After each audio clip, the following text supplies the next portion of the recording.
Baiklah, Assalamualaikum warahmatullahi wabarakatuh. Di sini saya akan mempresentasikan makalah saya, yaitu materi teori kompleks teraktivasi, yang dengan dosen pembimbing adalah Rahadian Zainul MSI, dan saya sendiri sebagai owner, yaitu Wardatul Hasanah, dan anggota yang pertama adalah Sri Wahyuni Nebaho, yang kedua Sylvia Afendi, yang ketiga Yana Lendarwati, dan yang keempat Linda Sari.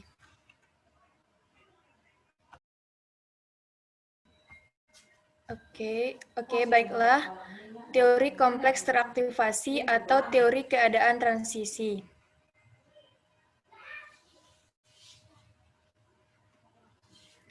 Teori kompleks teraktivasi. Teori kompleks teraktifkan merupakan suatu usaha untuk menunjukkan hal utama yang menentukan ukuran konstanta laju berkenaan dengan model kejadian yang berlangsung selama reaksi.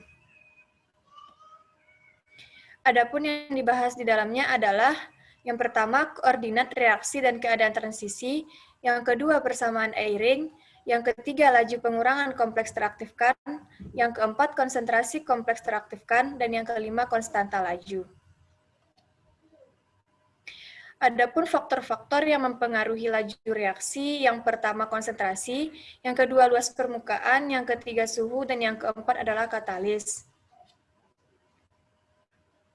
Kemudian, teori keadaan transisi dikembangkan secara bersamaan pada 1935 oleh Henry Eyring, Meredith Evans, dan Michael Polanyi. Inti dari teori ini adalah yang pertama, laju reaksi dapat dipelajari dengan mengamati kompleks teraktivasi yang terdapat pada puncak suatu grafik koordinasi reaksi. Yang kedua, kompleks teraktivasi ini berada pada kesetimbangan semu dengan molekul reaktan. Yang ketiga, kompleks teraktivasi dapat berubah menjadi produk dan teori kinetika dapat digunakan untuk menghitung laju perubahan ini.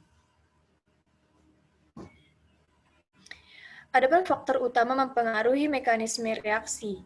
Yang pertama, konsentrasi senyawa keadaan transisi dikenal sebagai kompleks teraktivasi. Yang kedua, laju kerusakan kompleks yang diaktifkan ini menentukan laju pembentukan produk yang diinginkan. Dan yang ketiga, cara pemecahan kompleks yang diaktifkan ini menentukan produk yang terbentuk dalam reaksi kimia.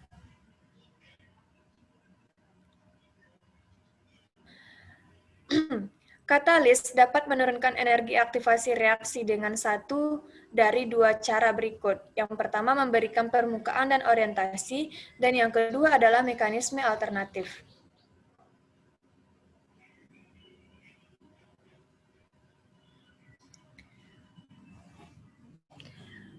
Beberapa faktor yang mempengaruhi energi aktivasi adalah sebagai berikut. Yang pertama adalah suhu.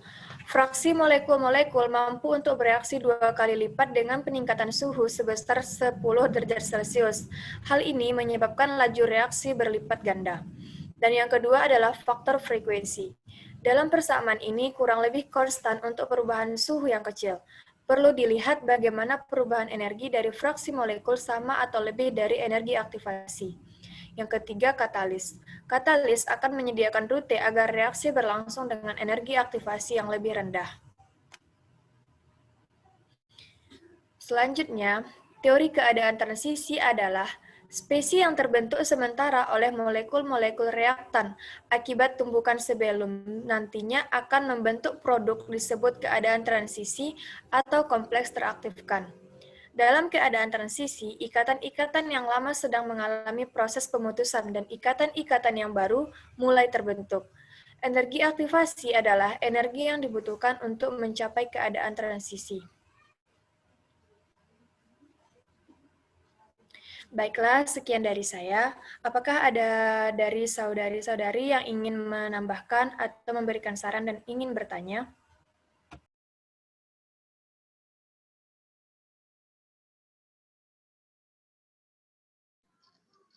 Izin bertanya, penyaji. Baiklah, dipersilahkan. Tadi pada materi penyaji ada terdapat persamaan Eyring. Apakah itu persamaan Eyring? Iya.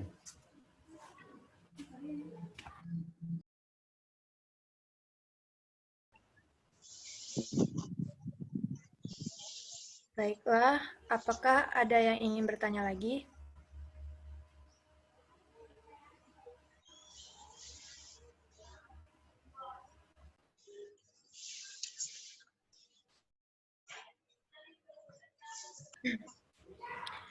Baiklah, di sini saya akan menjawab pertanyaan dari Silvia Bendi, apa itu persamaan Eyring.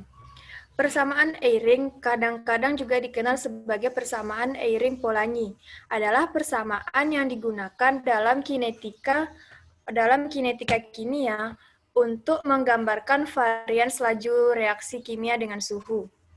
Ini dikembangkan hampir bersamaan pada tahun 1935 oleh Henry Eyring. Persamaan ini mengikuti dari teori keadaan transisi atau alias teori diaktifkan kompleks. Baiklah, hanya itu yang dapat saya sampaikan. Apakah saudari dapat memahaminya? Baiklah, terima kasih kepada penyaji yang telah menjawab pertanyaan dari saya. Alhamdulillah saya dapat memahaminya. Baiklah, apakah masih ada yang ingin bertanya? Izin bertanya, penyaji. Dipersilakan kepada Yulindasari. Apa yang dimaksud dari teori kompleks teraktivasi? Baiklah, di sini saya akan menjawab pertanyaan dari Yulindasari. Apa itu teori kompleks teraktivasi? Teori kompleks teraktivasi merupakan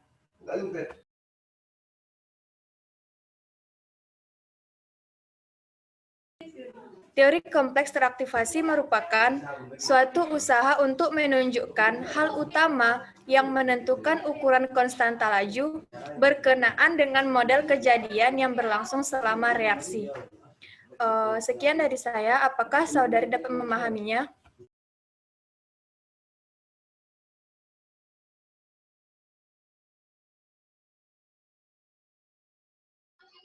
Baiklah, terima kasih untuk jawabannya. Alhamdulillah saya paham. Baiklah.